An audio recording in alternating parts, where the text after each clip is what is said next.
Hello ANC, welcome back guys. Today we are starting a new story, Izuku Yagi, The Catalyst of Change, written by The Elitmate 1. Please support author and link is in the description. So let's begin. Izuku Yagi, The Catalyst of Change. I won't lie to y'all when I say the last MHA fanfic that I wrote was SHT.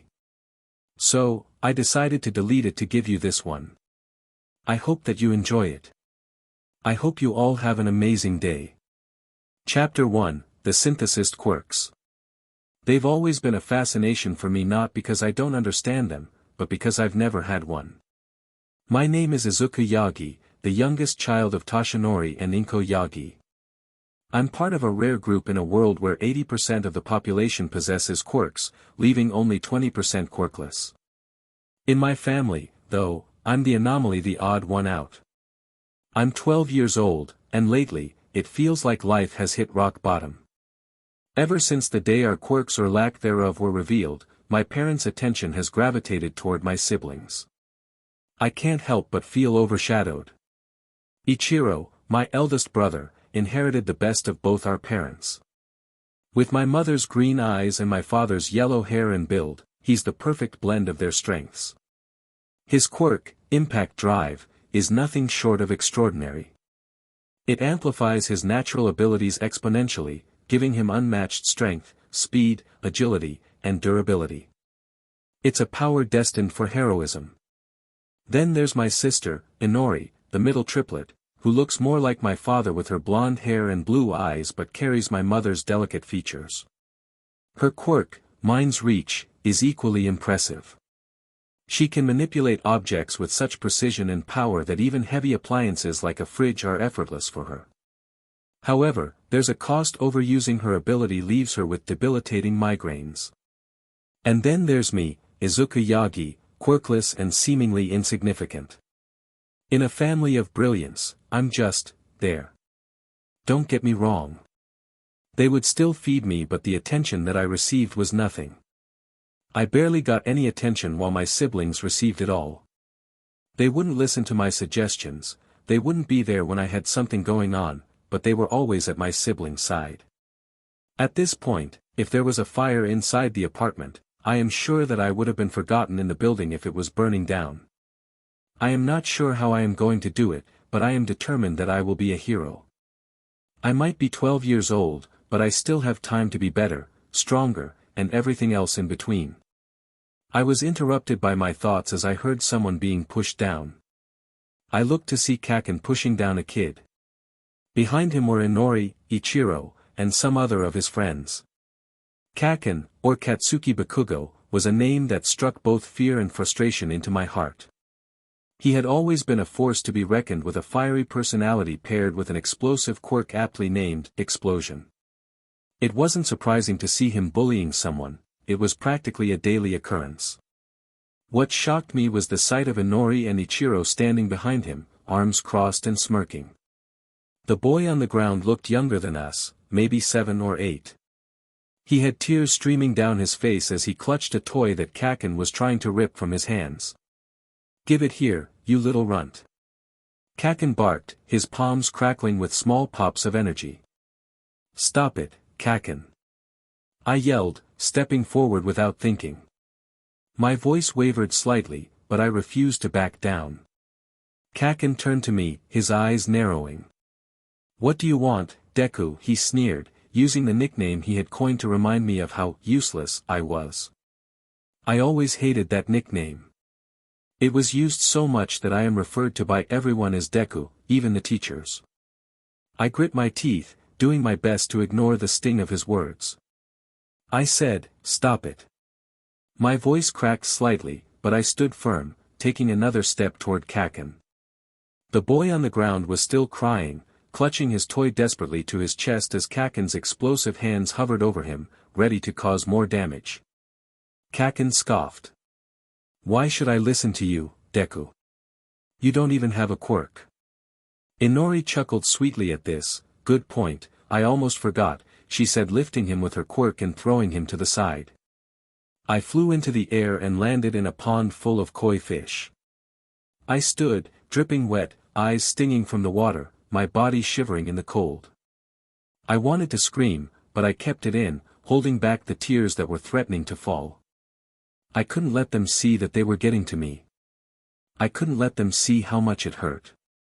As I looked up, I saw Kaken, standing there with his hands still smoking from his quirk, a smug grin on his face. Inori and Ichiro stood off to the side, watching with detached expressions, not even flinching as I struggled to get out of the pond. They were just watching, like it was all some kind of game to them. Inori's voice rang out, sweet but mocking.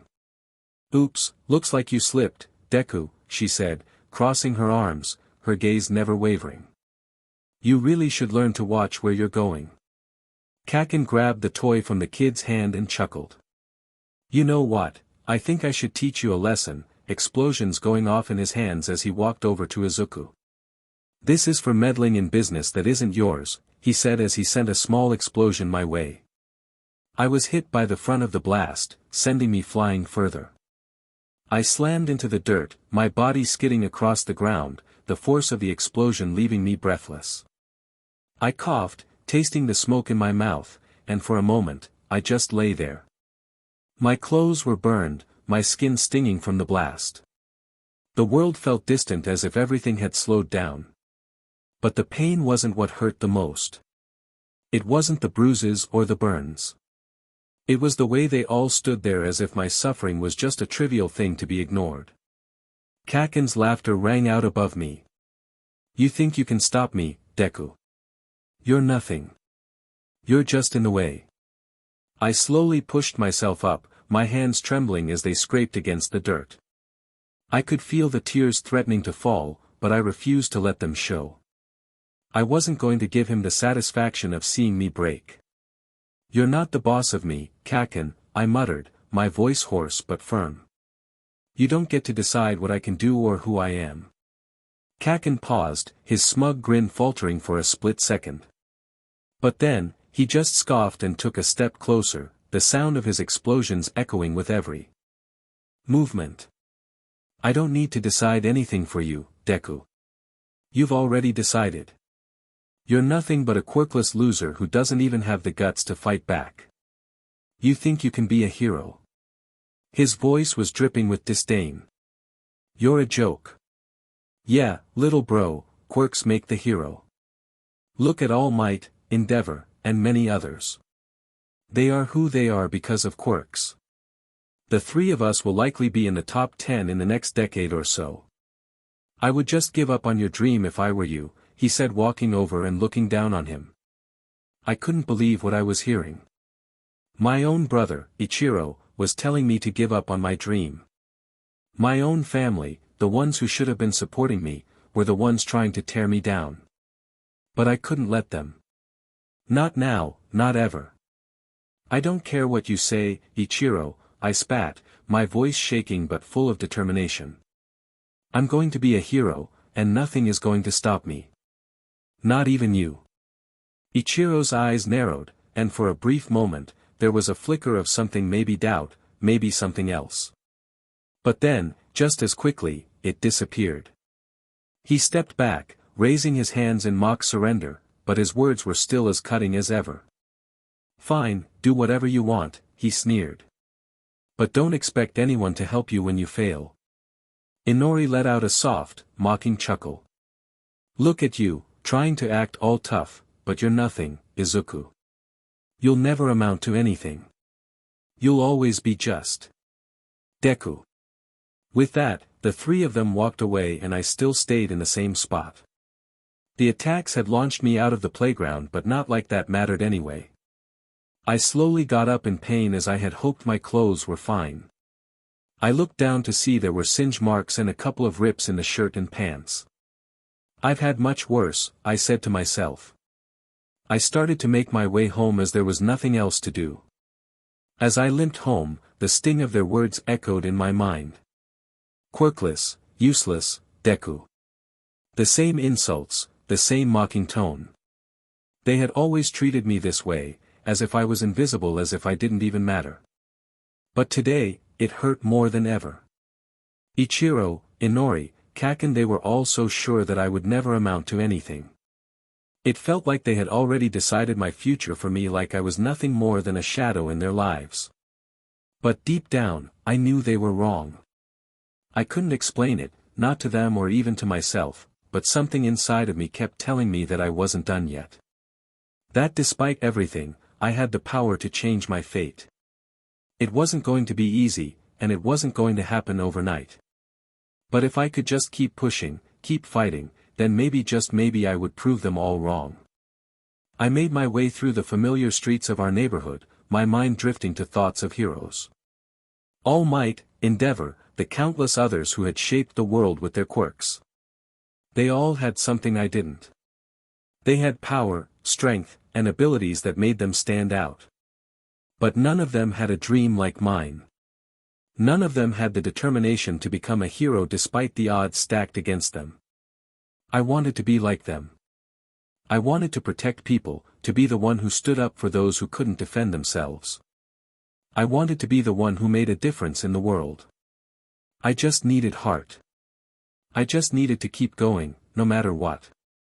When I reached our door, I hesitated for a moment, taking a deep breath before I pushed it open. The familiar warmth of the apartment greeted me, but it didn't feel the same. It felt distant, like everything was out of reach. I glanced at the living room, where my parents were sitting, watching TV. I went to my room to get changed for supper. The thing is, they didn't give a damn about this type of stuff. I told them once that Inori and Ichiro did this to me and they didn't believe me. They are so wrapped up with their children with powerful quirks that they don't see any flaws in them. I went to the bathroom to get some bandages and wrapping for my injuries. I stood in front of the bathroom mirror, carefully wrapping the bandages around the burns on my arms and the small cut scattered across my body. My reflection barely seemed familiar to me. My face was a mix of dirt, water, and the remnants of the explosion, but it was the exhaustion in my eyes that stood out the most. I couldn't deny it anymore, the weight of their words, their indifference, it was all starting to take its toll. I finished wrapping my wounds, making sure the bandages were secure before heading back into my room. The door creaked open, and I stepped inside, my eyes immediately drawn to the small stack of notebooks and papers on my desk. They were filled with all sorts of scribbled plans, calculations, and notes. Most of it was about heroes, how they trained, how they fought, and how they overcame their weaknesses. I had researched everything I could find on becoming a hero, but none of it seemed to matter without a quirk. I ignored those thoughts and headed downstairs to eat some dinner. Inori and Ichiro were already back as I pulled a chair up to the table. As I sat down at the dinner table, I couldn't help but notice how easy it was for Inori and Ichiro to laugh and joke around with our parents. They didn't even notice me as I quietly picked at my food, my eyes on my plate. I felt the familiar ache of being invisible. My parents were absorbed in the conversation, asking Inori about her latest training and Ichiro about his achievements at school. They asked how their quirks were progressing, congratulating them on their successes without a second thought. The silence at the table was suffocating, and I hated it. It wasn't that I didn't love my family, actually, now that I think about it. Did they truly love me? It was an honest question. It was a constant reminder that they didn't see me the same way. My own parents never asked about my day or my dreams. Instead, their conversations revolved around how much potential my siblings had, and how incredible their quirks were. It felt like I didn't belong in this family, like I was just a shadow in the background. I quickly finished my food and made my way upstairs to my room to just decompress. I lay down on my bed and just looked up at the ceiling. The only thing in my room that made it vibrant was the few hero posters in my room, which were of All Might. Every hero deals with their own challenges. It's how you make the most of the good and the bad that makes you the person in the end, I said to myself. I said that every day to make sure that I never gave up. That was when I felt something strange. It was a pulling sensation in my head, no, my whole body. I felt like I drifted into consciousness as the pulling sensation continued. Third-person POV. Izuku opened his eyes to see that he was in an open area. He had no clue where this was, and he was slightly nervous. The area was blue mixed in with black, and it looked like it expanded on for miles. "Hello," he called out, but all he heard was the echo of his voice. He started to walk in a direction hoping to find something that would show him where he was at. That was when something started to form right in front of him. It looked like pixels started to form right in front of him, and he stepped back slightly. The pixels started to form in the shape of something that resembled a human. Izuku stood frozen as the pixels in front of him swirled and shaped into a human form. The digital figure slowly solidified, its features becoming clearer with each passing moment. It eventually formed into a man with a suit and tie. He stood around 6 foot 6 inches tall and looked more like a butler than anything. Who are you?" Izuku stammered, his voice trembling, unsure whether he was dreaming or something far stranger was happening. "You, my good sir, can call me Chase. My full name is Cognitive Human Assistance and Systematic Engine, but please call me Chase," he said in a British accent. Izuku stood there, his heart pounding in his chest. The figure in front of him was surreal, an entirely digital being that looked as if it had stepped out of a futuristic movie. The man, or whatever this entity was, smiled politely, but there was something unsettling about the whole situation. His polished suit and tie, his smooth features, all made him look like something out of a virtual reality simulation. "Chase." Izuku repeated, still processing the situation. What is this place?" Chase tilted his head slightly, his expression unreadable. "This place, my dear Izuku, is a space between what I like to call mind space. Think of it as if we are in your head, and before you ask, you are currently sleeping," he said, projecting an image of himself on his bed. "But, what is this?" he said, looking around. "This is your quirk, my dear boy," he said, showing him the empty space. "Your quirk is called Synthesist. You can create quirks, to put it simply," as he snapped his fingers. "It is a matter of seconds." The space transformed itself into a home, and Izuku was sitting down with a cup of tea in his hand. Izuku sat there, completely bewildered, his fingers trembling around the cup of tea that appeared in his hands. The warmth from the drink didn't do much to calm his nerves as the surreal nature of the situation continued to unfold before him. The room around him looked cozy and familiar, a strange mix of comfort and disorientation. He glanced up at Chase, the figure who had just told him that his quirk was Synthesist. "I can create quirks," Izuku repeated, still trying to wrap his mind around the words. "But how? How is that even possible? I don't have a quirk, I'm quirkless." Chase smiled faintly, his hands clapped together in front of him, like a butler ready to explain some grand mystery. "Ah, but you do have a quirk, Izuku," he said, his voice calm and measured, as if it was the most obvious thing in the world. "The reason you couldn't see it before was because it's different. Unique, if you will." Izuku shook his head, trying to understand. "But I've never shown any sign of having a quirk. My parents, my siblings." His voice faltered as he thought about how they had always treated him like an outcast. He felt like he was suffocating in the weight of their expectations, or rather, their lack of them. "That is because your quirk needed years to develop. A little over 8 years since that day of the quirk exam, and now you have your quirk," he said, sitting in a chair across from him. "So many questions." Izuku trailed off as he wiped his tears away. Most were from frustration, but also sadness, happiness, and anger.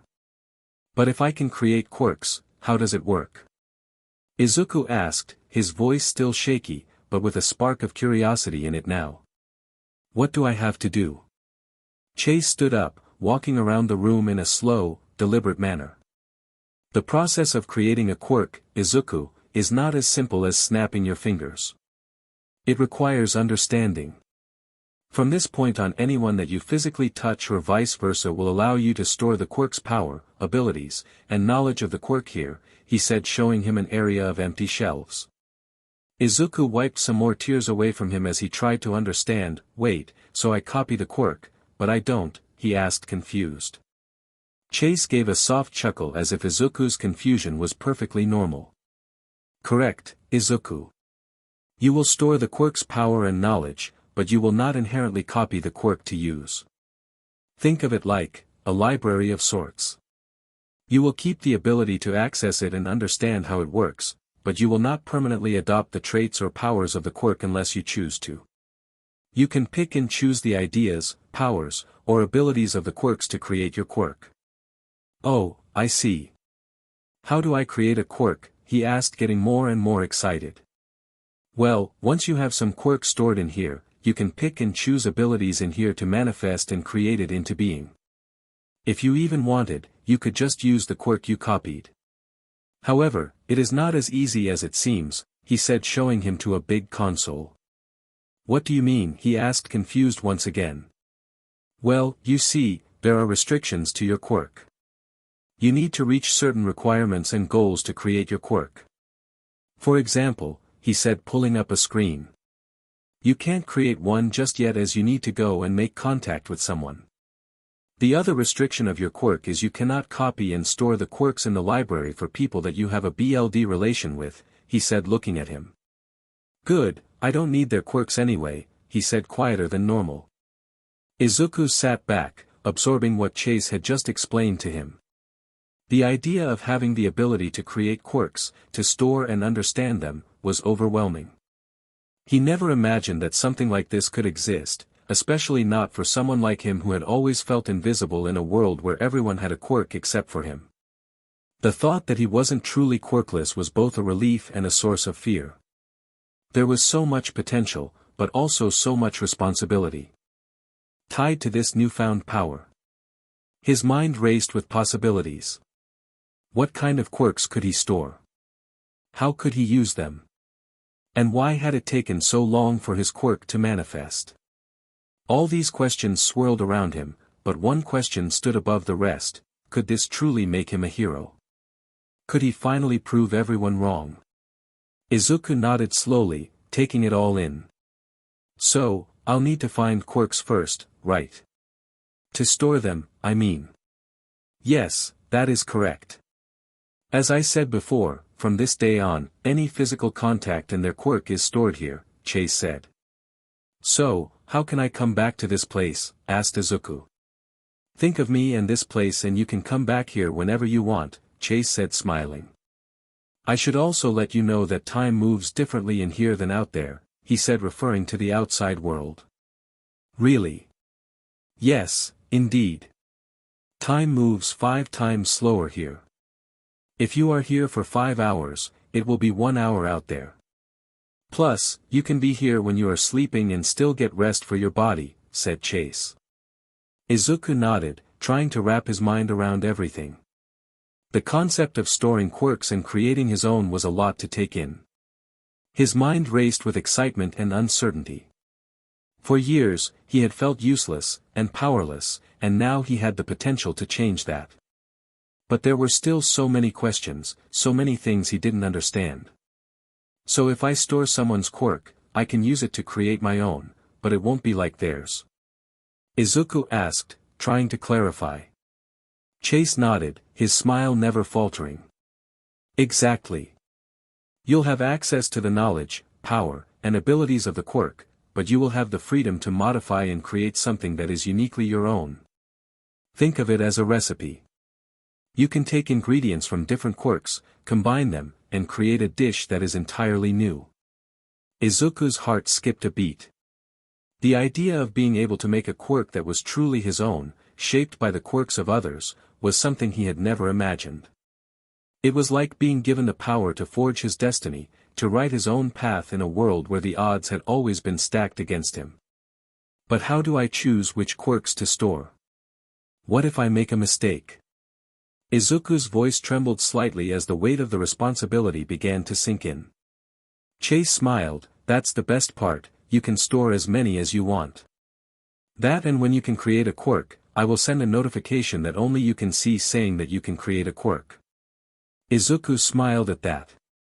Well, thank you, Chase, I think I am going to go to sleep for Real in the outside world. Sounds good, good night my dear boy, he said, patting his head as he was teleported out to get some sleep. Izuku Yagi, The Catalyst of Change Chapter 2, Quirk Creation. The next morning Izuku had some pep in his step and got his clothes on with some enthusiasm. He wanted to see what his family would think of him having a quirk. He walked downstairs to his family getting ready to eat breakfast. Inori looked over to her brother to see he was a lot happier. That annoyed her for some reason. "What's up with you?" she asked as she poured some milk into a glass. "I got a quirk," he said smiling. Inori looked at him before snorting, with that snort turning into a laugh. "That is actually funny," she said, wiping a tear away. Izuku's smile faltered for a brief moment, but he quickly regained his composure. He had spent so many years longing for a quirk, a chance to prove himself, and now he finally had it.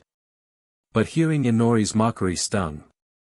She always had a sharp tongue, and no matter what he did, it seemed like she was never going to take him seriously. "Really?"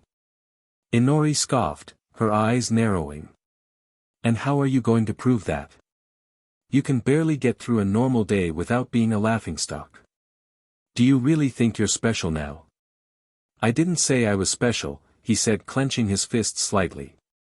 Inori used her powers to move the milk back to the fridge, and she still chuckled. "Yeah, sure, I got to tell everyone this," as she went to the living room. "Hey Mom, Dad, Ichiro, Izuku said he has a quirk," she said, still chuckling slightly. Ichiro started to laugh while Inko and Toshinori looked at him confused. His father set down his coffee cup, his brows furrowed. "Are you sure you're not just imagining things? You're quirkless. Everyone knows that. This isn't something you can just change overnight. Remember your quirk exam. You were one of the only kids in your class who didn't even show a spark of power. It's just impossible." Izuku's hands tightened into fists, the sting of rejection sharp and familiar. He had spent years trying to ignore the shame of being quirkless, watching everyone around him grow stronger while he remained powerless. But now, with this new power, he thought he could finally show them. Show them that he was worth something. But here they were, dismissing him before he even had a chance to explain.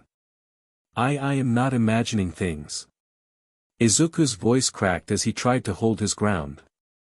"Izuku honey, this isn't funny. If this is your idea of a joke, then you need to stop," said Inko sternly. Toshinori stood up as he walked to Izuku. For some reason, he had an intimidating presence, something he never felt from him at all. "Agreed. There are late bloomers, which happen about a few months after your quirk exam, but you need to stop thinking you have a quirk. It's been years, so you will likely never get one," he said, glaring at him. Izuku stood frozen, his heart pounding in his chest. The weight of his father's words crashed down on him, and all the excitement he had felt moments ago seemed to fade into the background. He wanted to argue, to shout that he wasn't lying, but the coldness in Toshinori's voice made him hesitate. "I'm not lying." Izuku's voice cracked with the desperation he had been holding back for years. "I really do have a quirk now. It's not a joke." His fists were clenched so tightly his knuckles turned white. Ichiro rolled his eyes, clearly enjoying the show. "You're quirkless, Izuku. You always have been. Don't get your hopes up," he said, his voice dripping with sarcasm. Toshinori sighed as he placed his hand on his shoulder. "That is enough. We've had enough stress as it is that you never had a quirk, and we don't need this. This is like you having that dream to be a hero, you can't do it if you don't have a quirk. You would be much better off being a firefighter, policeman, or doctor. Now get going to school," he said sternly as he walked to the bathroom before he had to leave for work. Annoyed, tired, and sad, he grabbed his backpack and walked out the door. By the time Izuku arrived at school, his heart was still heavy, but he carried a sense of determination that he hadn't felt before. He knew that he wasn't truly quirkless, and that knowledge gave him power that no one could take away. He walked through the gates, his eyes focused ahead. He could hear the usual chatter of his classmates, the sounds of laughter, the clatter of lockers being slammed shut. But none of it seemed to reach him. All he could think about was how to prove them wrong. How to show them that he wasn't the useless, powerless boy they thought he was. Classes went by normal until it was lunchtime. Izuku made his way to lunch just like normal when someone pulled out the door to the outside and dragged him behind it. Judging by the grip he knew who it was. He was soon thrown down and looked up to see who it was. "Oi, Deku," growled Bakugo. Izuku scrambled to push himself off the ground, his palms stinging from the impact with the pavement. He looked up to see Bakugo standing over him, his usual scowl painted across his face. "Kaken, what do you want?" Izuku stammered, trying to hold his ground, but his voice wavered. He had hoped that things would be different now that he had a quirk, but he had no idea how to face Bakugo in this new reality. The last thing he wanted was another confrontation with the person who had always belittled him. Bakugo sneered, crossing his arms over his chest. "You think you can just go around saying you've got a quirk now, huh? After all these years of being useless? You think you're suddenly gonna be some kind of hero?" His voice was thick with disdain, and his eyes burned with the usual intensity. "Yes," was all he said as he was punched in the face. "That's bullshit," he yelled as he grabbed him by his hair. Izuku winced as Bakugo's grip tightened on his hair, pulling his head back painfully. His vision swam for a moment as the pain from the punch throbbed in his cheek, but the sting didn't deter him. The fire burning in his chest, the new power that he felt within himself, kept him from feeling completely defeated. "I'm not lying, Kaken." Izuku gasped, struggling to free himself from the tight hold. "I really do have a quirk now." Bakugo's eyes narrowed, and his lips curled into a snarl. "Quit spouting that crp, Deku." With a brutal twist of his wrist, he slammed Izuku's head against the ground, sending another shockwave of pain through Izuku's skull. "You're still quirkless. You're just pretending to be something you're not. You've always been useless, and that's not going to change because you say you've got a quirk now. You've been quirkless for years, Deku. Don't you dare try to pretend now like you're something special." Izuku stopped resisting as Bakugo hit once more for good measure. "I don't want to ever hear you talking about that SHT again, you DMN liar," he said, stomping away from him. Izuku lay on the ground, his face stinging from the brutal punches and his head spinning from the impact. His vision blurred, and he could feel the blood trickling from a cut on his lip. He barely had the strength to lift his head, but something deep inside him kept him from staying down. Even as Bakugo's harsh words echoed in his mind, a fire ignited in his chest, fueled by something more than the pain. He gritted his teeth and pushed himself up, shaking as he did so. His body felt like it was on fire, but not in the way Bakugo had intended. He could feel the surge of energy within him, the quirk that he knew he had, the one he wasn't imagining, wasn't lying about. Bakugo's taunts and physical punishment only made him more determined to prove himself. "That didn't feel good," he said as he leaned against the brick wall for support. "Whatever. Looks like I am going to miss lunch again," he said as he made his way to class. He made it with a few minutes to spare as he sat down in his usual seat, bruises already starting to form. He didn't give a DMN right now. He understands where they were coming from by not believing him that he didn't have a quirk, but DMN, they could at least listen to him. The rest of his day was about as pretty normal as it could get, but he was a bit fascinated about something. When he was walking home, something appeared to be in his eye or something, but an image or a screen of sorts appeared in front of him.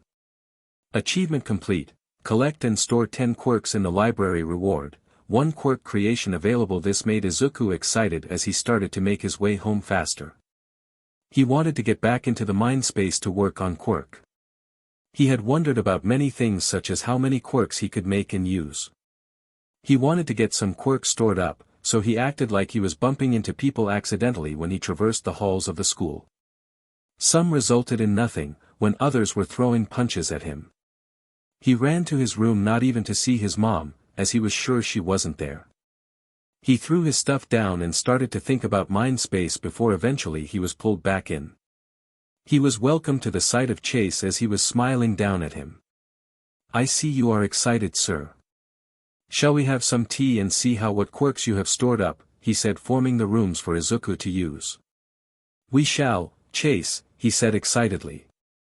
Chase, ever the calm and patient guide, gestured to the center of the room, where a large, glowing screen materialized. It hovered in the air, flickering with different hues as it displayed an intricate list of quirks Izuku had collected.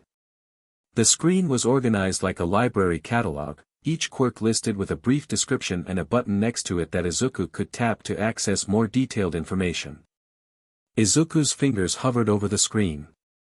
The potential to shape these quirks into something entirely his own was thrilling. The idea of being able to combine and manipulate powers was like nothing he had ever dreamed of. His eyes moved from one quirk to another, eager to explore what each one could offer. "Shall we start from the beginning?" Chase asked, his voice gentle and encouraging. Izuku nodded, his excitement palpable. "Yes, please." "So, for the first quirk, we have Explosion, belonging to a Katsuki Bakugo," said Chase. An image of Bakugo came up on the screen and Izuku frowned slightly. This was from the fight at noon. "Alright, let's do the next one," said Izuku, ready for what was next. Chase swiped to the next entry. Quirk number 2. Adhesion. The user can adhere to surfaces with their hands and feet. Simple, yet versatile. Izuku's face lit up. That sounds a lot like a spider's ability. It could be great for mobility or even stealth if used right. Indeed, Chase replied, pleased with Izuku's growing enthusiasm. Chase swiped to the third entry, the glowing screen adjusting as the next quirk appeared. The third quirk is Cerebral Enhancer, a quirk designed to enhance cognitive abilities dramatically. It allows the user to increase their IQ in proportion to their focus and effort, enabling accelerated problem-solving, strategic thinking, and memory recall. Izuku's eyes widened with excitement as he stared at the screen. An IQ boost. That's incredible. I can imagine so many uses for it. I could analyze situations faster, plan battles better, and even optimize how I train and use my quirks. This could really level the playing field.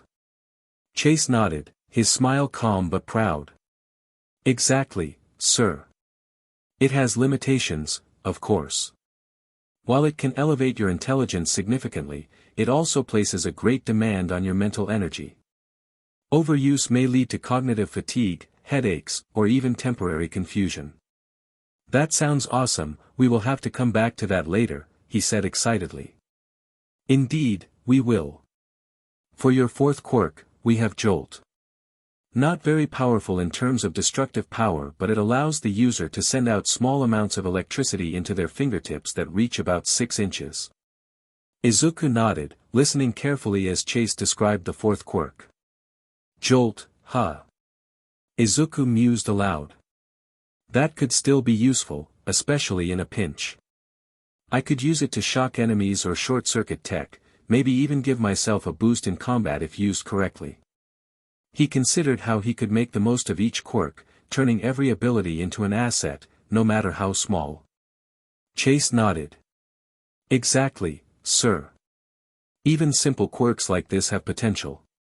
Now, for your fifth quirk, he swiped again, and a new quirk appeared on the screen. It went like this for the next few minutes. Izuku was fascinated with quirks, but in terms of overall usefulness, this was very incredibly specific. He knew quirks could be powerful if you trained them, so he would store off on the rest of them. Chase smiled at all of these quirks. Well, Mstr Izuku, these quirks are indeed interesting, and now we have our final quirk. He said, pulling it up on the screen. Izuku was shocked at the man who was on his screen. He said, Toshinori Yagi with the quirk One for All. Izuku's mouth was drier than the Sahara Desert as he saw two images on the screen. Chase, why is All Might, and Dad, up on the same screen? He asked, hoping this wasn't going where this was going. Because Izuku, they are the same person, he replied to him. But, you said I can't copy my family's quirks because they are BLD related, he said, wanting answers. While that is true. It says here that One for All has been passed down to several people, he said, showing a screen of its past users. Izuku was holding his hand to his head. This was all too much to process. Why hadn't his dad ever told him or his family that he was the #1 hero? Izuku's mind was racing. He stared at the screen in disbelief, his eyes locked on the names of previous users of One for All, and then back to Toshinori Yagi's image, his father. His breath caught in his throat as he processed the information. All Might is my dad, Izuku whispered under his breath, his voice barely audible. His hands began to tremble. I never knew. Why, didn't he tell me it? He told me to give up on my dream of being a hero, because I didn't have a quirk. But he had one right here, something he was able to pass down the whole time, and he didn't even look my way to want to help me on my path to becoming a hero, he said as tears were falling down his face. Chase's voice was soft as if he understood the storm of emotions swirling inside Izuku. I know this is a lot to process, Izuku, but this is your reality now. Izuku wiped his tears away in frustration as he looked at the screen once more. I think that I would like to examine all of the quirks and their abilities now, he said, trying to avoid the subject. All right, sir. What kind of quirk were you thinking? He asked curiously. Izuku wiped away a few more tears as he looked at the screen. I was thinking something along the lines of an IQ quirk similar to the one earlier. Chase nodded thoughtfully, sensing Izuku's need to focus on something constructive. I understand. A quirk like that would be valuable, especially in helping you understand and MSTR all the quirks you've already collected. Let's go ahead and explore that route. The glowing screen flickered as Chase made a few adjustments. The list of quirks expanded, and the focus shifted to the Cerebral Enhancer quirk. A new window opened with a more detailed breakdown of its abilities. So, we already know what it does. What are the restrictions and cons of the quirk? That, and I would like to know how much the IQ is increased by, he said, putting a finger under the chin. Chase nodded with approval as he tapped a few controls, expanding the information on the screen for Izuku to examine. A new section appeared, labeled Cerebral Enhancer, Detailed Breakdown. Here are the specifics, Izuku, Chase began, his calm demeanor not changing despite the emotional weight Izuku was carrying. The quirk allows you to significantly enhance your cognitive abilities, which means your IQ can be increased by up to 100 points based on your focus and effort. This could theoretically push your intelligence into the genius category, enabling you to process information and solve problems much more rapidly. For someone like you, it would enhance your strategic thinking, combat tactics, memory recall, and even your understanding of quirks. Chase continued, however, as with all powerful abilities, this one does come with its drawbacks. The more you use it, the more mental energy it consumes.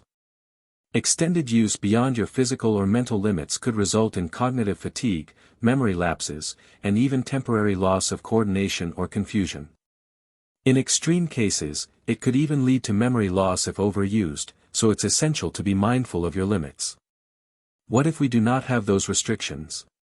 How would this affect the quirk? He asked. I was hoping you would ask this. You see, sir, when creating a quirk, if you were to not have restrictions on a quirk, it would give you lower stats such as less power, he said as he adjusted the restrictions on the quirk. So, you will increase your IQ by only 40 points, however, you will be able to continuously have this quirk on at all times with no side effects whatsoever. It will be like you won't even feel it, he said, showing him. Izuku took a moment to absorb the information, his mind racing as he tried to make sense of the choices before him. The prospect of enhancing his cognitive abilities without limits was undeniably tempting, but the reality of what such a decision would mean weighed heavily on him. His hand hovered over the screen as he thought it through carefully. 40 points isn't as high as the full 100, Izuku murmured, but being able to keep the quirk active all the time sounds like it could help me stay on top of everything. I wouldn't have to worry about cognitive fatigue or burning out. He glanced over at Chase, who was watching him with a calm, expectant expression. That's correct, sir, Chase said. The trade-off would be a slightly smaller increase in intelligence, but you would be able to maintain a consistently sharp mind without risking overexertion. You could always rely on your enhanced focus and analysis, without any downtime. Izuku nodded thoughtfully. That doesn't seem too bad, to be honest. What is my IQ now? Your IQ right now, as you are 12 years old, is currently this means you would have a 163 IQ with this quirk. Your IQ will also increase as your brain is not fully developed yet, he said smiling at him. Relieved, Izuku gave a decisive nod. Then that's what I'll do. Let's create the quirk with the 40-point boost and unrestricted use. Chase gestured to the glowing screen, and with a wave of his hand, the parameters were set. A swirling vortex of light appeared before Izuku, pulsating with energy. Chase explained, this is the creation process. Simply reach out and claim it, and the quirk will be yours. Taking a deep breath, Izuku stepped forward and extended his hand. The swirling light seemed to respond to him, wrapping around his fingers and seeping into his skin. A warm sensation flooded his body, and for a moment, his vision blurred. When it cleared, he felt sharper like a veil had been lifted from his mind. How do you feel, sir? Chase asked, a hint of pride in his voice. I won't lie, I feel pretty much the same, but I do feel like something changed inside of me, he said, clenching his fist. Chase smiled warmly. Indeed, the effects may not feel immediate since the quirk enhances cognitive functions rather than physical ones. However, you'll start noticing subtle differences soon, clearer thoughts, faster problem solving, and perhaps a better understanding of complex situations. What shall you name the quirk, sir? He asked to write it down. Izuku nodded, still clenching and unclenching his fists as he adjusted to the newfound clarity in his mind. Already, he could feel his thoughts flowing more smoothly, like a river unobstructed by rocks. It wasn't overwhelming, but it was enough to make him feel sharper. How about brain boost? He said, smiling. I like it, he said, writing it down into the system. Well, now that we've taken care of that, what's next? Izuku asked, his voice was steadier than before. He was eager to channel his emotions into something productive. The revelation about his father still weighed heavily on him, but right now, he needed focus. Rest. I believe you still have dinner to attend to, and after that, we can go over what. Chase smiled warmly. Indeed, the effects may not feel immediate since the quirk enhances cognitive functions rather than physical ones. However, you'll start noticing subtle differences soon, clearer thoughts, faster problem solving, and perhaps a better understanding of complex situations. Izuku nodded, still clenching and unclenching his fists as he adjusted to the newfound clarity in his mind. Already, he could feel his thoughts flowing more smoothly, like a river unobstructed by rocks. It wasn't overwhelming, but it was enough to make him feel sharper. Well, now that we've taken care of that, what's next? Izuku asked, his voice was steadier than before. He was eager to channel his emotions into something productive. The revelation about his father still weighed heavily on him, but right now, he needed to focus on what to do next, he said, bowing slightly. That sounds good. When can I create my next quirk? He asked curiously. Not until you reach and meet this requirement, he said as he put it up on the screen. Chase's demeanor turned slightly more serious as he gestured to the glowing screen. The requirement for creating your next quirk is simple but crucial, Mr. Izuku. To harness your quirks effectively, your body needs to be in peak condition. It's not just about mental sharpness but physical readiness too. You'll need to meet this prerequisite before we can move forward. Izuku squinted at the screen, reading the text carefully. Apply for a gym membership, get a job, and commit to a consistent workout routine for 3 months. He frowned, feeling a pang of hesitation. A job? At my age? Isn't that going to be difficult? Chase's expression softened. Not at all, sir. Plenty of opportunities exist, even for someone your age. It's not just about earning money, though that will help you gain independence. It's also about learning discipline, time management, and responsibility skills that will serve you well as a hero. Not to mention, your quirks will place an immense strain on your body. Enhancing your physical endurance, strength, and agility will ensure you can wield them effectively without injuring yourself. Think of this as laying the foundation for your future success. Thank you, Chase, Izuku said with a small smile. I think this is going to make a big difference. Chase nodded, his expression calm and reassuring. You're welcome, sir. Remember, this is only the beginning. But get going to dinner. You have been here for about 3 hours, meaning that it has been 36 minutes out there, he said. With that, Izuku went back to the real world and sat up from his bed. It might have been less than 24 hours since he acquired his quirk, but it sure was going to be a while before he could get used to that. He then remembered All Might and his father being the same person. He still was so set off. He never felt like this before. He felt betrayed by his father. The same man who had been quirkless at one point told him that a quirkless person could not become a hero. What an but. He made it downstairs to see his family were just sitting down to eat as his mom was dishing up food for herself. He sat down and slowly got his food. Inori and Ichiro started to talk about their day. Izuku was staring at his father, not with a glare, but with a calculating, cold intensity that unsettled even him. It was the look of someone who was assessing every action, every word, and every possible motive.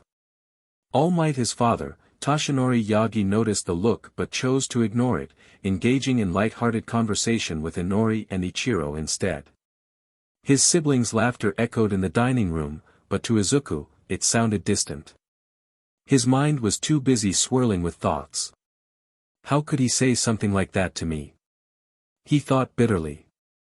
How could someone who claimed to care about me so much dismiss my dreams as impossible, all while hiding his identity? The betrayal simmered just beneath his otherwise calm exterior.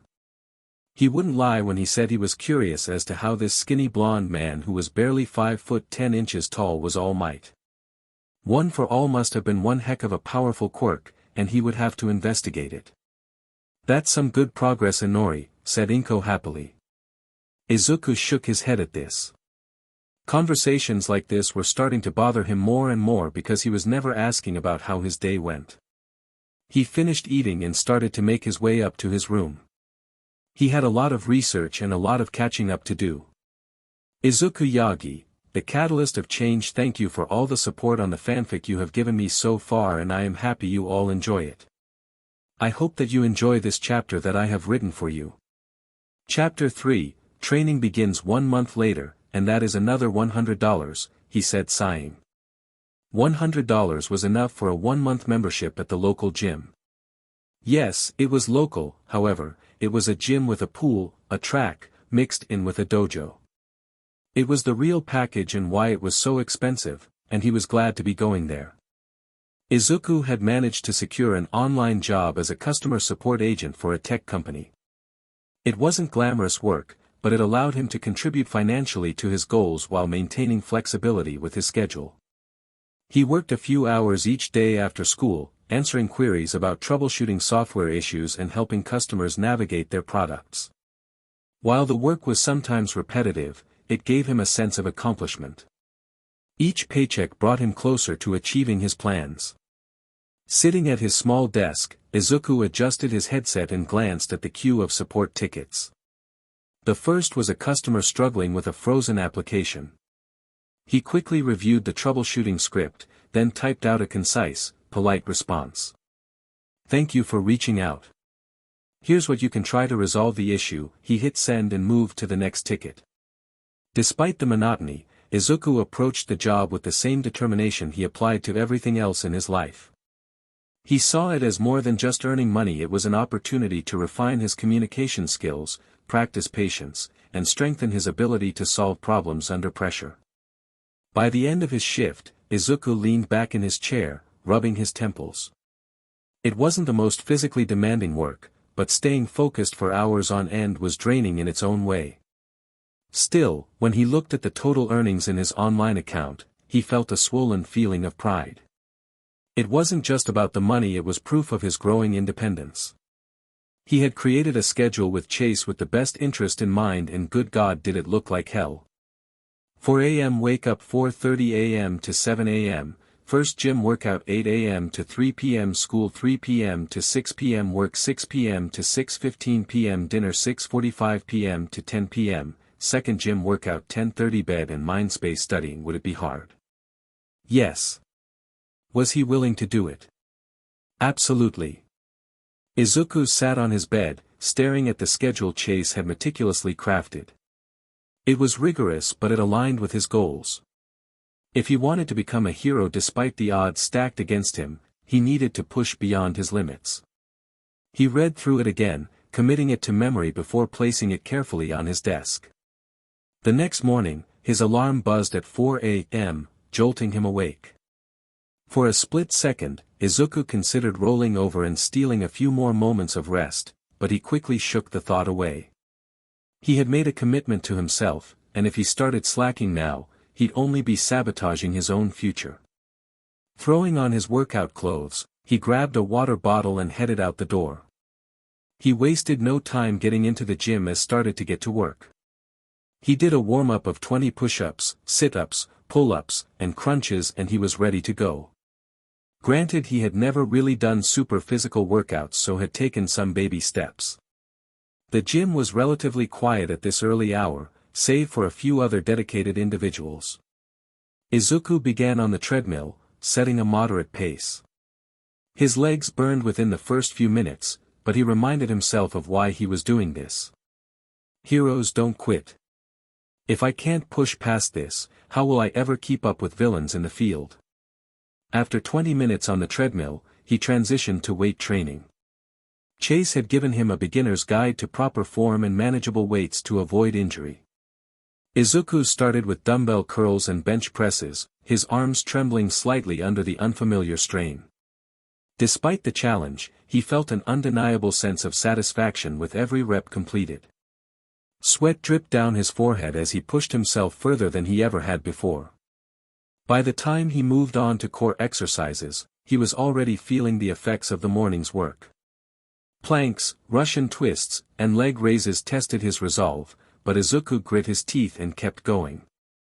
Every fiber of his being screamed at him to stop, but he countered each thought of doubt with images of his future standing tall as a hero who could save lives and inspire others. When the clock struck 7 a.m., Izuku finally wrapped up his session. His muscles ached, and his body was drenched in sweat, but he felt an overwhelming sense of pride. He had survived the first step in his grueling journey. As he walked out of the gym, the cool morning air hit him, refreshing his exhausted body. One step closer, he muttered to himself, a small smile forming on his lips. The next part of his day proceeded as planned. School. Balancing academics with his new physical regimen was no easy task, but Izuku knew he couldn't afford to let his grades slip. He paid close attention in class, furiously taking notes and mentally organizing his study schedule for the evening. Every now and then, his classmates would notice his slightly tired expression, but none of them commented on it. By the time school ended, he felt drained but kept his focus sharp. After all, he still had work to do. Logging into his customer support job from his bedroom, Izuku handled each ticket with the same meticulous care as before. The repetitive nature of the work might have deterred others, but Izuku treated it as a mental workout way to sharpen his problem-solving skills and maintain his composure under pressure. Dinner was brief, as usual, with his family's conversations revolving around Inori and Ichiro's day. Izuku ate in silence, his mind racing with plans for his next workout session. He caught glimpses of his father from across the table, but the calculating, cold intensity in his gaze remained. Toshinori noticed but continued to feign ignorance, a choice that only deepened the tension between them. After excusing himself, Izuku returned to the gym for his second workout of the day. This time, he focused on different muscle groups to avoid overworking in any one area. He tackled the rowing machine and the squat rack. This place was a lot more at this time, but he didn't mind that. He did feel like he was being watched though. He wasn't sure who was watching him, but it was someone doing it. He ended the workout and was going to the locker room when someone stopped him. "Hey, you're Izuku Yagi, right?" Izuku looked up to see a modestly tall man standing near the locker room entrance. His hair was dark brown, a little messy, but it looked like it had been styled intentionally, with streaks of gray peeking through the edges. He wore a black long sleeve and sweatpants, his body showing signs of experience with physical activity, muscles not overly bulky but lean and well-defined, a clear indication of someone who had spent years in training. His face was weathered, perhaps by time, but there was something about his presence that commanded respect. "Yeah, that's me," Izuku replied, his exhaustion making his voice slightly strained. "Is there something I can help you with?" The man gave him a friendly, knowing smile, though there was an underlying seriousness in his eyes. "I've been watching you for a while. You've been coming in here pretty regularly.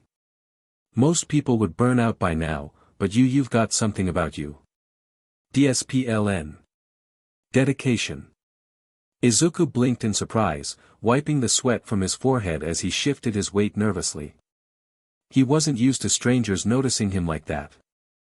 I'm just trying to get better. For my goals, you know. This is my schedule," he said, showing him. The man nodded pleasantly. Yes, I know you are and can see that clearly, but I should introduce myself. My name is Daichi Arai," the man said, extending his hand. Izuku hesitated for a moment before shaking it, feeling the firm grip of someone who had clearly spent years honing their strength.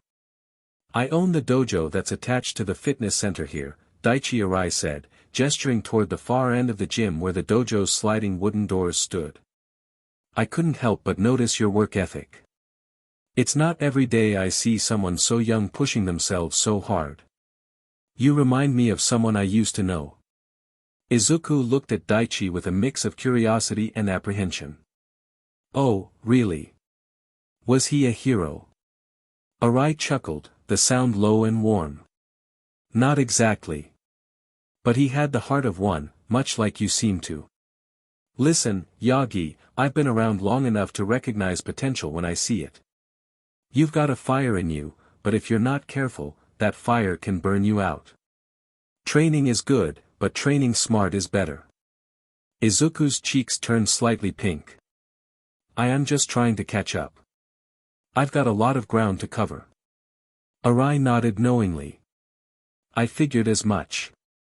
That drive of yours is admirable, but if you're serious about achieving your goals, you'll need guidance. Pushing through pain and exhaustion can only take you so far. If you want, I'd be willing to help you. Teach you how to balance your training, refine your technique, and maybe show you a thing or two about martial arts. It's up to you." The offer caught Izuku off guard. He wasn't sure how to respond at first. He had always been wary of accepting help, especially now that he had decided to forge his path independently. But there was something about Arai's presence, his calm confidence and the wisdom in his eyes that made Izuku consider the proposition. "That's a generous offer," Izuku said cautiously. "But I don't have a lot of money right now. I'm already stretching my budget just to be here." Arai waved a hand dismissively. "Don't worry about that. Consider it an investment. I see potential in you, and I'd hate to see it go to waste because of something as trivial as money. All I ask is that you show up ready to learn and give it your all. Deal?" Izuku hesitated for only a moment before nodding. "Deal." Arai's grin widened. "Good. We'll start tomorrow evening, based on the schedule you showed me. Come by the dojo, and I'll introduce you to the basics. It's not going to be easy, but then again, I think you already know that." "I do," Izuku replied, his voice firm. "And I'm ready." The next evening, Izuku stood in front of the dojo's entrance, his nerves tingling with anticipation. He slid open the wooden doors and was greeted by the faint scent of wood polish and the soft light filtering through paper lanterns. The dojo was a stark contrast to the bustling gym, quiet, serene, yet filled with an underlying intensity that made his heart race. Arai stood in the center of the room, wearing a black martial arts gi with a white belt tied around his waist. "You're on time. That's a good start," he said, gesturing for Izuku to join him. Izuku stepped onto the polished wooden floor, feeling the cool surface beneath his feet. "What's the first lesson?" Arai crossed his arms, his expression serious. "The first lesson is understanding your limits and learning how to extend them without breaking. You've got raw determination, but that alone isn't enough. You need control, focus, and adaptability. Today, we'll start with the basics of movement and balance. Should we get to know each other first before then? He asked, wondering who this man was. Ah, of course, he said, sitting in a crisscross position just as Izuku did the same. Daichi Arai adjusted his posture, sitting straight and exuding a calm yet commanding presence. He looked at Izuku with a small smile. You're right. It's always good to understand the person you're trusting to teach you. Let me tell you a bit about myself. Izuku nodded, settling into his seat. He was curious about this man who had taken an interest in him. Well, you know my name already, but I am a retired hero who just trains martial arts now. My quirk is triple joint. There are people who are double joint naturally, which was me, but my quirk added another joint, making me triple jointed. It allows me to extend and manipulate my body in ways most people can't, Arai continued, his voice calm yet infused with an undertone of pride. I can bend, twist, and maneuver my limbs to an almost impossible degree. It gave me a unique edge in combat situations, dodging attacks, striking from unexpected angles, and even escaping tight spots. But it wasn't just my quirk that defined me as a hero. I worked hard to refine my physical capabilities and tactical skills. A quirk is just a tool, how you use it determines your success. Izuku leaned forward, intrigued. So, you were a hero. What happened? Why did you stop? Arai's expression softened, a flicker of nostalgia passing over his face. I was a hero for about 15 years, operating under the name Elastic Shadow. I specialized in rescue operations and non-lethal takedowns. I even made it to number 73 on the hero charts, but as time went on, the toll on my body and mind became more apparent. Every fight, every mission, it all adds up. I decided to retire before I hit a point where I couldn't keep up anymore. It wasn't an easy decision, but it was the right one. Now, I focus on teaching others.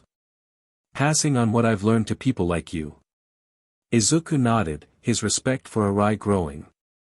That's admirable. I think it's great that you're still helping people in your own way. Arai chuckled, his eyes crinkling at the edges. You remind me of myself when I was younger. Hungry to prove myself, eager to learn. But let me ask you this, Yagi, why are you doing this? What's driving you to push yourself so hard? Izuku hesitated, his gaze dropping to the polished wooden floor.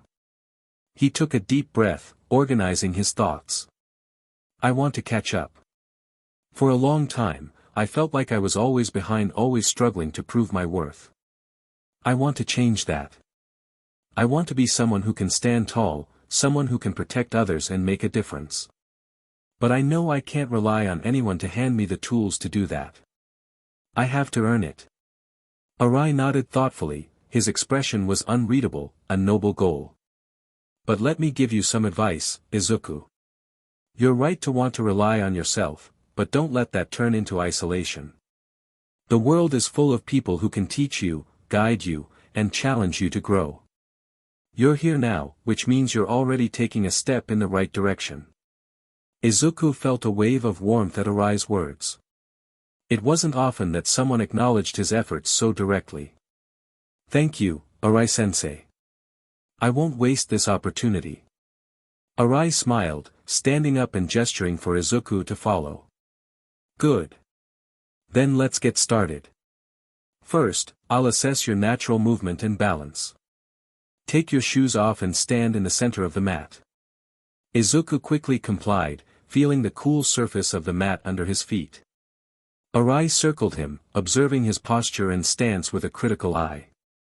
Not bad, Arai said after a moment. You've got a decent foundation. That tells me you've been paying attention to your form during your workouts. But combat isn't about standing still. It's about adapting to ever-changing circumstances. Let's see how you move. Arai began by walking Izuku through a series of basic simple steps, shifts in weight, and maintaining balance while moving. Though the exercises seemed straightforward, Izuku quickly realized how much focus they required. Every step needed precision, every shift in weight demanded awareness of his center of gravity. "Your movement is stiff," Arai commented after a while, his tone not unkind but firm. "You're focusing too much on doing it perfectly. That's good in training, but in real scenarios, hesitation can cost you. Try to flow naturally. Don't think, feel." Izuku nodded, adjusting his approach. He loosened his stance, trying to let the movements come more intuitively. It wasn't perfect, but he could already sense an improvement. "Better," Arai said with a small nod. "Now, let's add some complexity." The session progressed with increasingly challenging exercises. Arai introduced basic martial arts stances and transitions, emphasizing the importance of staying grounded and maintaining fluidity. He demonstrated how small adjustments in posture could make a significant difference in balance and power.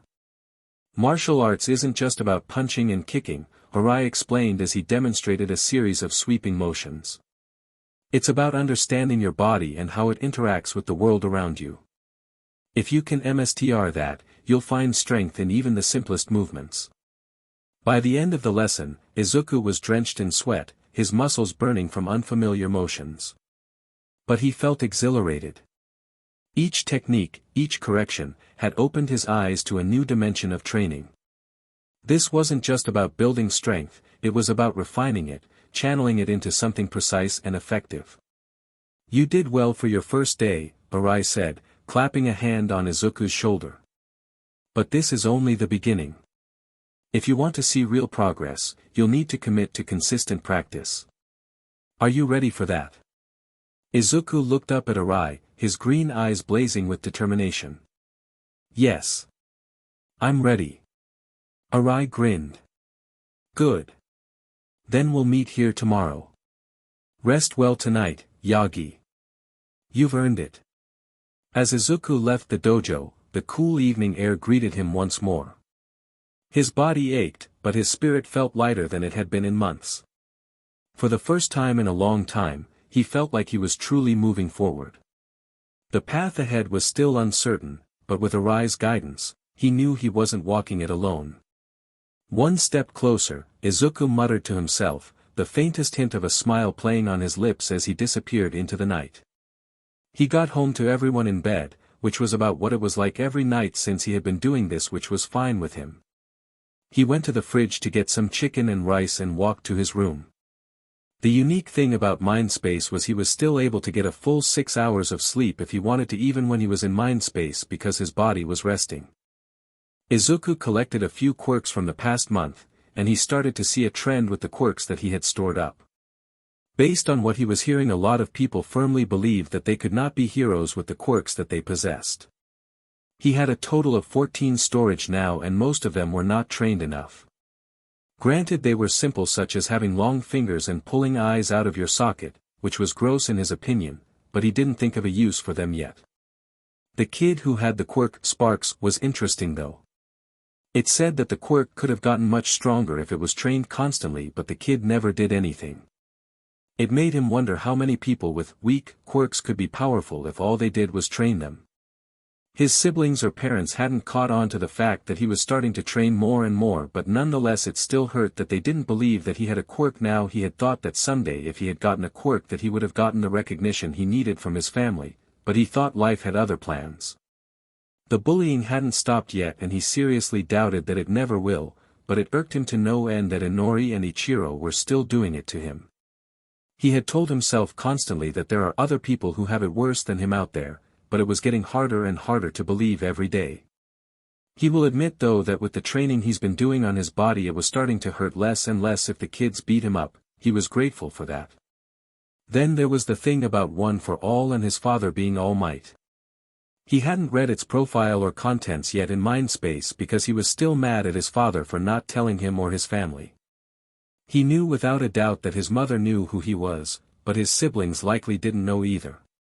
Now Izuku knew that his neglect could have been much worse, granted it SCKED, but he could have been thrown out of the house and left on the streets to rot.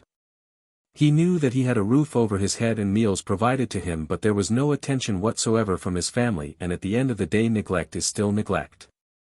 He decided that he would push away for now because he and his siblings didn't know of his father's identity. He had finished eating the meal that he had brought from the fridge and decided to go into his mind space once more. He was still mad at his father, but he was curious to read the contents of One for All. He wanted to know what made the man so powerful that he was the #1 hero, though he was not sure if he wanted the quirk for his own. He was soon standing next to Chase as the two of them looked at the screen. Izuku held the book that said One for All on the front cover inside. "Let's see what we are working with," he said as he placed the book on the holder, connecting it with the screen. One for All, Chase began, reading from the screen, is a quirk born from the fusion of two abilities, one to stockpile power and another to transfer that power to others. Over generations, it has passed from wielder to wielder, growing stronger with each succession. It's a unique blend of raw strength and inherited will. Izuku's eyes widened as he absorbed the information. So it's not just strength.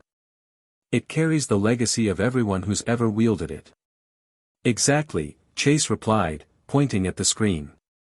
Each user has contributed to its growth, both in power and knowledge. But it's more than just physical. It's about ideals protecting those who can't protect themselves, standing against overwhelming odds. The screen cut to show the users of One for All. Many of them were heroes Izuku had never heard of before. This explains why Dad is the strongest, if the quirk can continually stockpile power. Izuku was analyzing the quirk with fascination now because the overall potential of this quirk is amazing. If he were to implement this into the quirks that he made, they would be much more powerful and would have more use. Chase smiled as he looked at Izuku with a thoughtful expression. "I see you are thinking about adding this to your quirks," he said. "It's hard not to when you see this much power with it." "But, I am also sad at my dad right now," he said, smiling at the possibilities. "You need to be careful though. If you are creating a quirk and then add the One for All's potential, then you could damage yourself from the amount of stockpiled power," he said as he generated a pot of tea for Izuku. Izuku took the cup of tea that Chase had generated for him, the warmth seeping into his hands. He took a slow sip, thinking about Chase's warning. "Yeah, I get it. I can't just dive into this without considering the consequences. But it's hard not to be excited about the potential." Chase nodded, his expression is more serious now. "It's good that you're excited, but you need to be aware of your limits. One for All may give you more power than you've ever imagined, but power is a double-edged sword," he said. "Yeah," he said as he looked at Chase. "Say, Chase, what are you?" he asked. "Think of me as an artificial intelligence to you, Quirk Synthesist. I am here to help you with a lot of the complexity of this quirk so that you can learn the quirks you create," he said. "That makes sense," he said, sipping some tea as he investigated the corner of the screen. He hit the screen, and it showed that they were quirks from past users of One for All. Izuku leaned in closer, his eyes scanning the screen as it displayed a list of quirks from past users of One for All. He could hardly believe what he was seeing. Each user had contributed their own unique ability to the quirk, and it seemed like each of them had made One for All even more formidable than it had been in its previous form. Some of the quirks were powers that Izuku had never even imagined could exist. It was clear that One for All was not just a simple strength-boosting quirk, it was a collection of abilities, each one adding its own flavor to the whole. He pointed to one of the quirks listed on the screen. "What's this one?" "Float. It looks unusual." Chase's expression softened as he looked at the screen. "Ah, yes. That quirk belonged to one of the former users. It allows the user to float or levitate, defying gravity. It's a quirk that pairs very well with strength, especially in battle, since the user can move freely and avoid attacks. It was a key ability used by the previous wielder of One for All to outmaneuver opponents." Izuku was amazed. He could already see how powerful it would be to combine a strength-enhancing quirk like One for All with something as versatile as float. The possibilities were endless. He scrolled through the rest of the quirks, each one more fascinating than the last. Black Whip, Smoke Screen, Danger Sense, FA Gene, and Gearshift. All of them were amazing. He was honestly debating on just using the quirks as they were rather than finding a way to make them better because most of them couldn't be made better. The next few hours in Mindspace were spent nitpicking the quirks to see what he could do with them and if they could be improved. But before they knew it, he had been there for almost 5 hours, which was about an hour of real time. Alright, Chase, I am going to go to get some actual sleep now. As he started to teleport out of Mindspace, he said, waving. Sounds good, sir. Have a good night rest, he said before he teleported out fully. 2 months later, it had been 3 months since he started his training and Izuku couldn't be happier. His skinny frame was slow but surely filling out into a leaner and more muscular one. Arai had taught him quite a bit in martial arts and was glad he was done with some of the training he had him do. Arai-sensei had drilled it into his head that flexibility is something every hero should know, and every day, there was a minimum of 20 minutes of it. Izuku rubbed his inner thigh in pain. He still remembered when he had him to the splits for the first time. He felt like he couldn't walk right for weeks, but thankfully it barely hurt anymore. His job was also going well for him too. He went from earning $15 an hour to now making $18 an hour, which he was all for. As he walked up to the school, he thought that his progress in academics was going to worsen from his training schedule, but as it turns out, they got better. He went from being in the top 15 in the school to he was now in the top 3, with 2 of the other students having IQ quirks much stronger than his brain boost. He also found out that anything that he was touching with his body when entering Mindspace he would bring in there.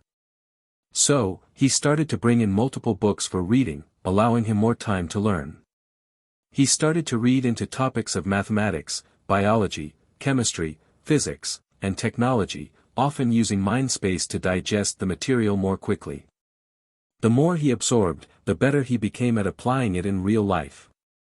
His ability to multitask had improved, and he felt his mind growing sharper with each passing day. As much as he enjoyed his physical training, the mental side of his development was equally important. If he could understand the complexities of the quirks he was working with, he could learn to HRNSS them more effectively. He was almost at class when he was tripped in the hallway. Izuku looked up to see it was Inori, Ichiro, and Bakugo waiting a few doors down from their class. Oops, said Bakugo smirking. Izuku just stared at him, picked up his things and started to walk to class when he was called out again. Don't ignore me, you F-er, yelled out Bakugo. He kept his head down and continued to walk toward his class, hoping that Bakugo and the others would just let it go. Something that was getting annoying to him was this. He started to stop talking to them unless it was needed. He still told them the same thing, that he was going to be a hero every time they brought it up. As he said before, the pain was lessening from their blows, which meant that he was getting stronger. Thank God they stopped talking about how he lied about having a quirk. But Inori wasn't done. She stepped into his path, blocking his way with a smug grin on her face. What's the matter, Deku? Finally learned how to walk with your head up. She laughed, and Ichiro snickered behind her. Izuku could feel his frustration building. The constant teasing and bullying had become an exhausting routine, and though he was getting stronger physically and mentally, it still hurt. He could see them, but he refused to let them see how much their words affected him. Move, Izuku muttered, his voice low but firm. Oh. You think you're tough now, huh? She said mockingly with her hands on her hips. Izuku gritted his teeth slightly and put his hand on Inori's shoulder to surprise her. With a hard push, she was shoved face first into the lockers, making a loud thud. Ichiro and Bakugo were wide-eyed at that. Never in their lives had they seen Izuku lay his hands on someone like that. I said to move, he said coldly, walking into the classroom. Inori looked at him and saw that he wasn't having it today. She was fine, by all accounts, because it didn't feel like he wanted to hurt her, but it still was an act of aggression. Inori glared at Izuku as he walked away, her face flushing with embarrassment and anger. She pushed herself off the lockers and stomped after him, but Ichiro grabbed her arm. Let it go, he muttered, his eyes still wide with shock. Let's deal with it later, he said.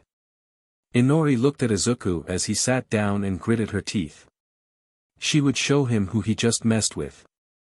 Izuku didn't pay much attention to the event, but he knew the fact that he just pushed his sister like that meant it was starting to get to him.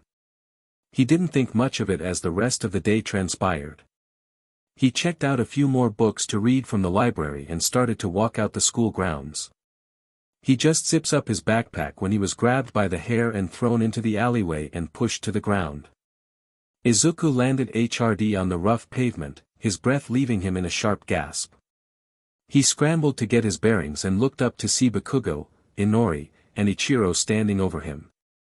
The dim light of the alley cast ominous shadows across their faces, amplifying their expressions of anger and disdain. You think you're tough now, huh, Deku? Bakugo sneered, cracking his knuckles as small sparks of his quirk danced across his palms. You don't get to push Inori like that and walk away. Izuku stood up slowly pointing at her. I told her to move. Inori gritted her teeth as she activated Mind's Reach and lifted Izuku off the ground. You don't just get to do that to me. You need to be taught a lesson, she said, waving her hand and slamming him face first into the wall. Izuku felt his nose popped, meaning that it broke. Izuku gritted his teeth as blood streamed from his nose. The pain was sharp, but it wasn't enough to deter him.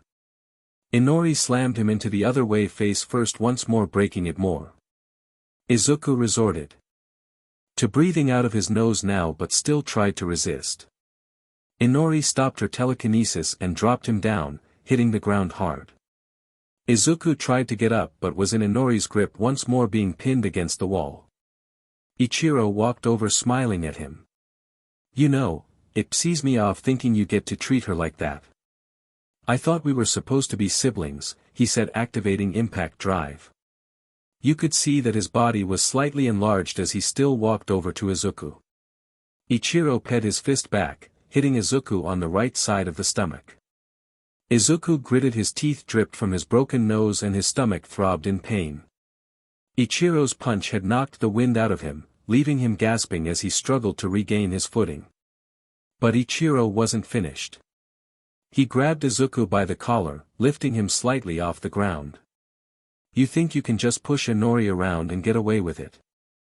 Ichiro growled, his voice low and menacing. Izuku coughed. His mind was racing, but his body was exhausted from the onslaught. Despite the pain, he managed to glare at Ichiro. I told her to move, he rasped. Ichiro's expression twisted with anger, and he raised his fist again, hitting the wall behind him.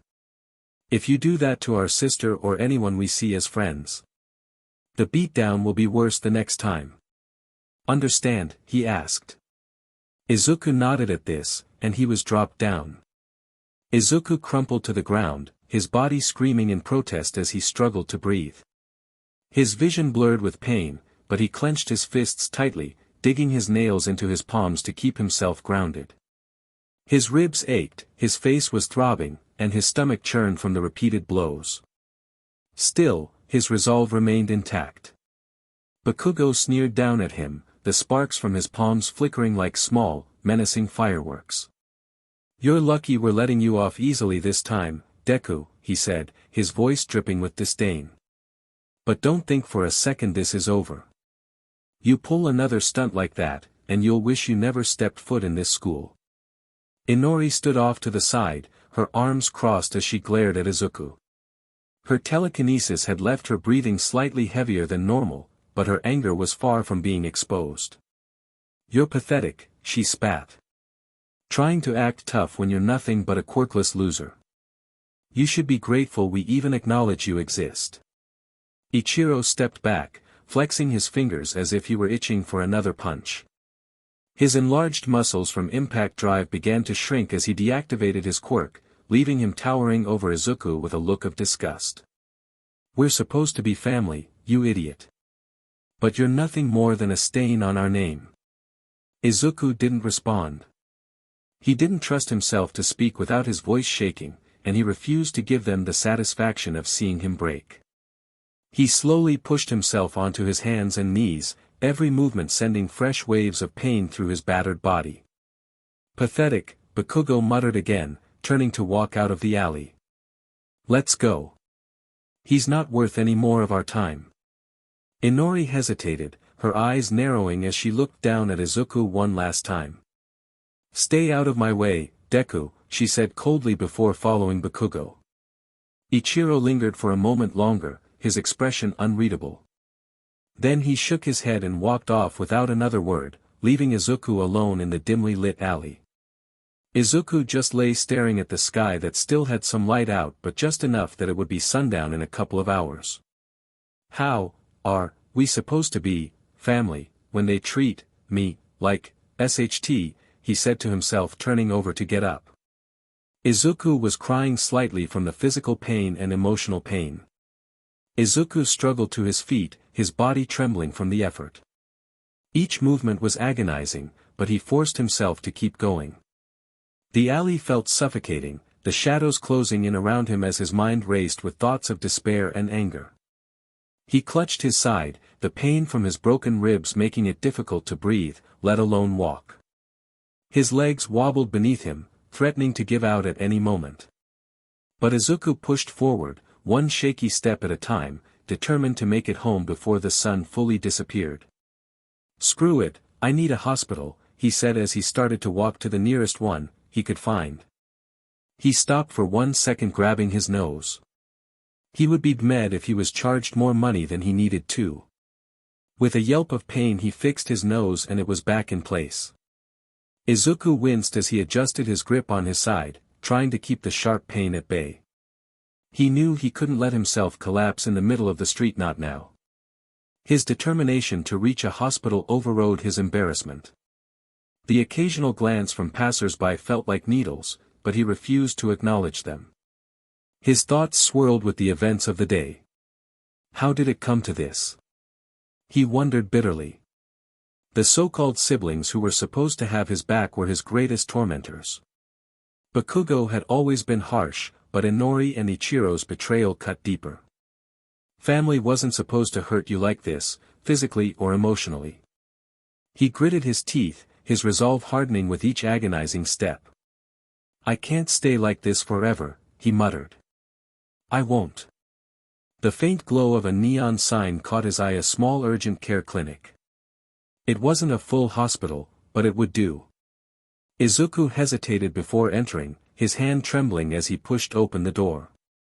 The cool, sterile air of the clinic was a stark contrast to the suffocating warmth outside. A receptionist looked up, her eyes widening at the sight of him. Oh my sir, are you okay? Izuku forced a weak smile, though the movement sent a fresh jolt of pain through his face. I need some help, he said, his voice hoarse. The receptionist hurried to her feet, calling for a nurse. Within moments, Izuku was led into a small examination room. The nurse's questions came rapid fire, but Izuku struggled to answer, his mind clouded by pain and exhaustion. Did someone do this to you? The nurse asked gently, her eyes scanning his injuries with a mixture of concern and suspicion. Izuku hesitated. His first instinct was to deny it, to protect the people who had done this even if they didn't deserve it. It was just me getting jumped, he mumbled, avoiding her gaze. The nurse didn't look convinced, but she didn't press further. We'll need to get you cleaned up and take some x-rays to assess the damage, she said. Izuku nodded, too tired to argue. As the nurse worked, cleaning his wounds and setting up for the scans, his thoughts drifted back to his training. If I were stronger, he said to himself. When they were finished, the doctor returned with the results. You've got 2 fractured ribs, a partially dislocated nose which you already reset, and some severe bruising across your torso and face. You'll need to avoid heavy physical activity for at least 6 weeks to allow the ribs to heal properly. Izuku's heart sank. 6 weeks. That was practically an eternity in his world. He couldn't afford to stop training, not when he was already so far behind. But there is another option, and you are lucky that there is. There is a lady here that speeds up the recovery of your injuries to where you are good as new, she said, making his eyes go wide. Recovery girl is here, he asked excitedly but yelping in pain from his ribs. Ah, I see you know your stuff, but yes, she is here. She is on the 3rd floor and I can have her come down to see if she can do it for you. Izuku's heart raced, a flicker of hope piercing through the pain and exhaustion. Recovery girl is here. He could hardly believe his luck. If anyone could heal him quickly, it was her. Yes, please, he said, his voice breaking with relief. Despite the sharp pang in his ribs, he sat up straighter, ignoring the nurse's worried glance. I mean, if she has the time. The nurse smiled softly, recognizing the spark of determination in his eyes. I'll call her down, she said, leaving the room. Izuku slumped back against the examination table, his head spinning with possibilities. He could get back to training sooner, strengthen himself, and finally prove that he wasn't as weak as everyone thought. But beneath the optimism, doubt lingered. Would this really be enough to close the gap between him and his tormentors? A few minutes later, the door opened, and Recovery Girl entered. Her petite frame and kind smile radiated a sense of comfort, though her sharp eyes quickly assessed his injuries with a practiced gaze. Goodness, young man, you've been through quite the ordeal, she said, shaking her head. You're lucky you didn't puncture a lung with those ribs. Now, tell me, what happened? Izuku's voice trembled as he spoke, each word strained from the pain in his chest. I got jumped. That's all. Recovery Girl narrowed her eyes, clearly unconvinced. It seems like there's more to the story, but I won't press you if you're not ready to share. Let's focus on getting you healed up first. She stepped closer, pulling out her signature syringe-like healing device. This will use a good amount of your stamina, so you'll need to rest afterward. But you'll be good as new in no time. Izuku nodded eagerly, though his body was still tense from the aches and bruises. Thank you, ma'am. I really appreciate this. Recovery Girl smiled kindly, then leaned in to administer her quirk. As her healing energy surged through his body, Izuku winced, feeling a strange warmth spread through his injuries. The pain began to dull, replaced by an odd but welcome fatigue. Within moments, his ribs felt as though they'd never been fractured, and the soreness in his muscles had vanished. There, Recovery Girl said, stepping back and wiping her hands on a handkerchief. You're healed, but you'll still feel drained for a while. Go home, eat something nutritious, and get plenty of rest. Do you have someone to help you? Izuku hesitated, the question hitting a sore spot. No, he admitted quietly, looking down. I can manage on my own. Her expression softened, but she didn't push. All right, young man. Just promise me you'll take care of yourself. You've been given another chance to keep going, so don't squander it. I won't, Izuku said firmly, his green eyes shining with determination. Say, young man, you look familiar, she said looking at him closely. Have I seen you from somewhere, she asked. I think you have me confused with someone else, said Izuku, wondering who she thought he was. Recovery Girl tilted her head slightly, her gaze sharp as she studied him, but she didn't press further. Maybe. It's not uncommon for me to see young faces around here. You're certainly a determined one, though. Keep that fire, it'll take you far. Izuku nodded silently, grateful for her words, though a nagging feeling settled in the back of his mind.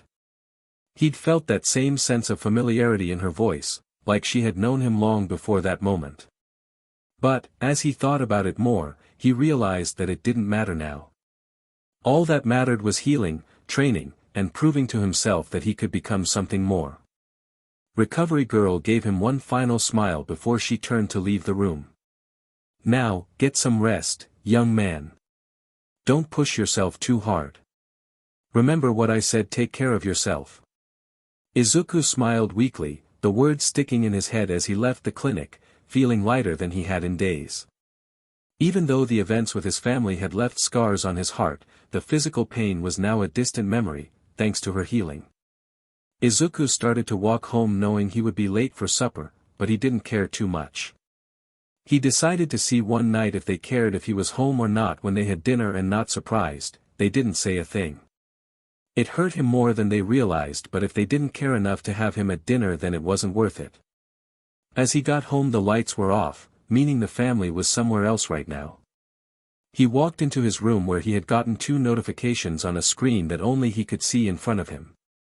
Achievement complete: apply for a gym membership, get a job, and commit to a consistent workout routine for 3 months. Reward: 1 quirk creation available. This made Izuku smile knowing he could give himself another quirk. The question is what though? He went to his room and entered his mind space, excited to create a new quirk. When he entered, Chase was already waiting for him, ready to create a quirk. "Here is your tea, sir," he said, handing it to him. "Thank you, Chase. Now let us get ready to design my quirk," he said happily. "Right away, sir," he said, hitting a few buttons on the panel, changing his screen. "Here it is, sir. Right now, you have a total of 46 quirks stored in the library. Have you thought about what type of quirk you would like to make?" he asked. "Well, that is the thing. I currently have Brain Boost, which gives me an additional 40 IQ constantly, and I don't know where to go from here. What type of quirk would be good to make?" he asked for his opinion. Chase put a hand to his chin. "Well, there are defensive quirks, elemental-based quirks, IQ quirks like you have made, and many more. I am not too sure," he said honestly. "Alright, let me look through the library for a second," he said, waving his hand to generate the library before him. Chase had taught him that, and he was glad he could use it now. He started to look through his collection of stored quirks and started to list some of them. He looked at one for all and didn't even take a second glance. "Hell no," he said, walking past it. "Let me see here. Explosion wouldn't be good. Jolt is a maybe. I still would like to see what I can do with that," he said to himself. That was when his eyes went wide.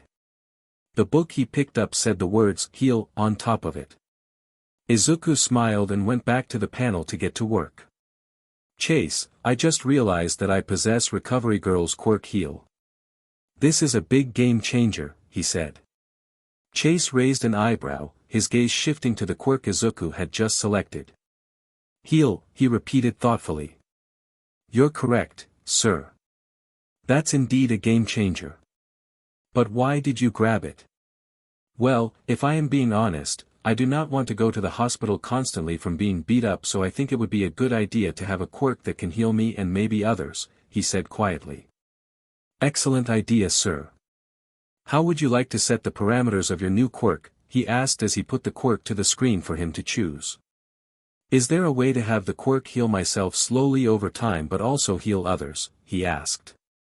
"Yes, sir, there is. You also have a quirk in storage that you have read in depth yet," as he snaps his fingers with the book teleporting in his hand, he said, showing him. The book was labeled Cellular STMLTN. In essence, the quirk talked about how it could boost the cells of the body to increase the healing process in a positive way and not negatively affect the body. "That's interesting," Izuku murmured, glancing between the heal quirk and the new book. Cellular STMLTN could speed up the healing process. If it enhances the cells of the body to recover faster without causing harm, I think it could work perfectly with heal. Chase nodded in agreement. "Exactly, sir.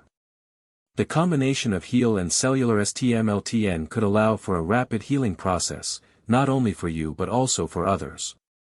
You could heal more efficiently and with greater range, and the energy cost might be reduced, as the body will recover on its own more swiftly. That would be amazing. Though I would rather have myself place a hand on them to heal them and not kiss them," he said, blushing slightly. "Let me make the adjustments and see where it is." Izuku started to make the adjustments, his fingers moving quickly over the virtual interface. "Alright, I want to be able to place my hand on someone, heal them, and use cellular STMLTN to speed up the process. But I also need the ability to heal myself without the need to touch myself. I want it to be faster than normal regeneration but also so that I do not get tired myself. Wait, I also want people to not get tired of when I heal them, he said looking at Chase. Chase nodded thoughtfully as he processed Izuku's request. Understood, sir. So, you want to heal others by placing your hand on them, using cellular STMLTN to enhance the healing processing, and being able to heal yourself passively without tiring yourself or others out. That's quite an intricate setup, but it's possible. We can add a passive healing mode that activates when you are injured, healing you gradually without consuming too much energy. Izuku's fingers hovered over the screen, his eyes scanning the parameters. Yeah, I like that. Izuku and Chase finished the parameters of the quirk building process and took a step back to admire their work. Alright, what we have is we combined both aspects of the quirks and it is quite the powerful quirk, said Chase analyzing it. So, you will be able to regenerate much faster than by normal standards, but we won't know until it is in effect. You will also be able to heal others without draining their stamina like Recovery Girl does, but it is much slower and weaker because you are also healing yourself. Just realize that you do not need to heal yourself manually and that it will be a part of you naturally, Chase said sipping some tea. All that is left for you to do now is name the quirk. Izuku smiled and thought, I was thinking Cell Surge. Excellent, he said hitting a few more buttons before a swirling vortex of light appeared just as before. Just as before, sir. Reach out to claim your new quirk Cell Surge, said Chase smiling proudly. Izuku reached out eagerly, his heart pounding as the swirling vortex of light swirled before him. The colors seemed to dance around his fingers, vibrating with an energy that felt both foreign and familiar at the same time. He extended his hand, focusing his thoughts on the name he'd just chosen Cell Surge. The moment his fingers touched the light, he felt a strange, electric pulse run through his body. It was both exhilarating and slightly overwhelming, like his very cells were waking up, stretching and awakening as though they'd been dormant for too long. The light around him seemed to hum with power, before finally dissipating into nothingness, leaving him standing there, still, as if nothing had changed. Did it work? Izuku asked, turning to Chase, his voice filled with curiosity. He didn't feel any different, but there was a subtle shift in the air around him, as though something new was now embedded within him. Chase, who had been observing the entire process, smiled softly. It appears so, sir.